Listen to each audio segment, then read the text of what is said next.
What's up, guys? Back again with another video. Here to review the latest film in the MCU and the last of the Guardians franchise. Guardians trilogy. That's Guardians of the Galaxy Volume 3. Hell of a ride from James Gunn. Now that his departure is official, now that he's going to be putting way more focus in the DCU, and so far from the two projects that we've had and that we've seen from him from the DCU, I have no doubt in my mind that the future looks bright, even though before with all the Snyder stuff, which is a different conversation, I was very weary of. But I do have confidence in him that he will make make this universe what it was intended to be. And especially bringing someone like Peacemaker to light, bringing a lesser known group like the Guardians and making them a household name in the MCU and having more people look into their comics and just their overall just their story overall. I think that James Gunn has great ability out to bring light to lesser known heroes, which in which leads me to the end of this film, the end of the Guardians trilogy. Did it live up to its hype? I would say it did. This one, I would say this is probably one of the darker films in the trilogy, not only in the trilogy, but in the MCU. Of course, James Gunn likes to balance his humor with the emotional weight of the story of certain characters. But I feel like this was more emotion driven, emotion driven than anything. And I actually had a couple tears come down. I'm not gonna lie. This was very tragic. I mean, the topics that it discussed: animal abuse, eugenics, uh, human trafficking. I mean, those are just some really harsh things to see in this film, and everything that Rocket has gone through. I think that seeing not to spoil anything for anyone who has not seen it yet, but I think that with this film, it displays that humans are not the only ones that are capable of having some traumatic experience traumatic experiences with other people that affects them later on in life, like when it comes to Rocket and his relationships that he's had in the past, which he had a person that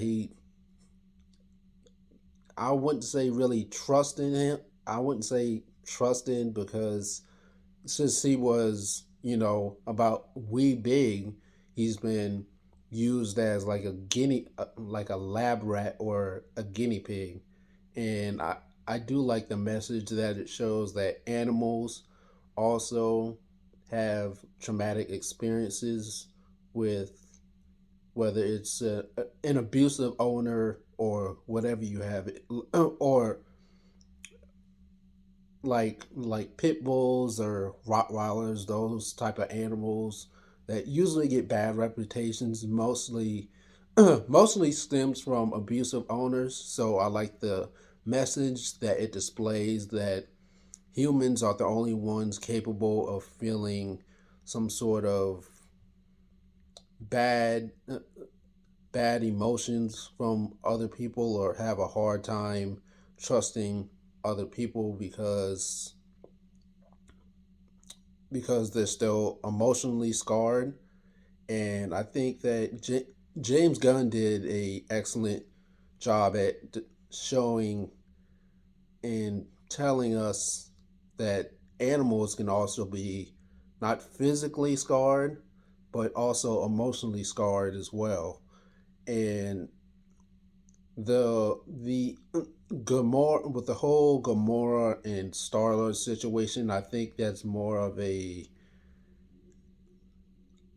the message that I got from that was sometimes the people sometimes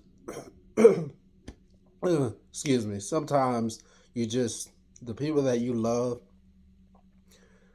you just might have to let them go. And I do wish that they would have the my only gripe about this film was that I wish they would have focused more on Potter. I believe that's how you pronounce his name. He played on We're the Millers. That was his breakout role. But I think that they should have gave him a more significant role. He felt more like a laughing stock in this movie, like just for laughs, and wasn't really there for anything else. And while it was great to have an actor like that into the Guardians of the Galaxy film, the last one, mind you, I think that it was a waste of his talent to kind of just show him be kind of a goofball and a lackey.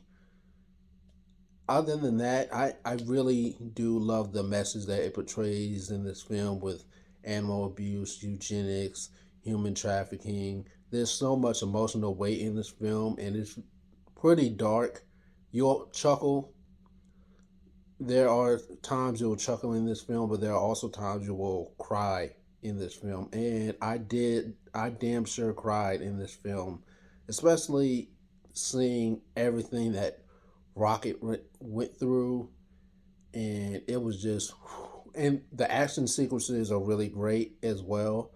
I think they're my favorite action sequences of the three films, and the villain High Evolutionary is so freaking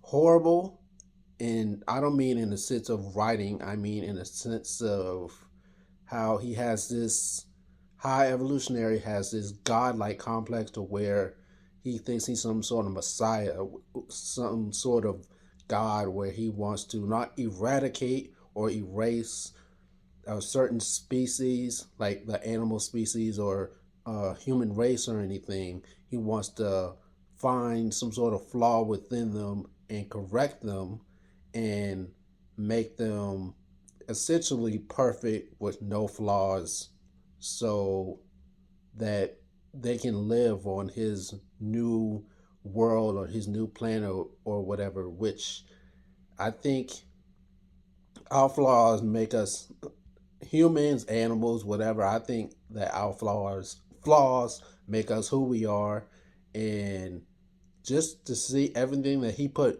Rocket through and all those other species of animals that he was experimenting on, like a scientist experimenting on a frog. It was just so freaking tragic and just hard to watch.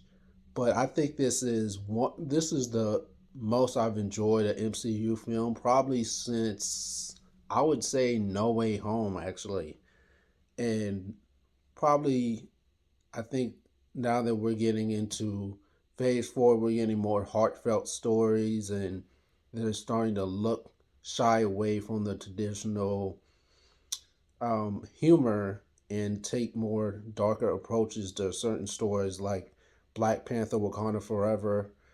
And yeah, they could have chopped some minutes off of this film, but it didn't really feel that long to me. But overall, I really enjoyed this film. I would probably give it 4 out of 5 stars. I can't wait for this to come on physical media. But let me know what you guys think of this film. Do you think it was the best out of the three Guardians films that we've gotten? How would you rank them? And let me know your thoughts. And don't forget to like, share, comment, subscribe, and I'll see you guys in the next video.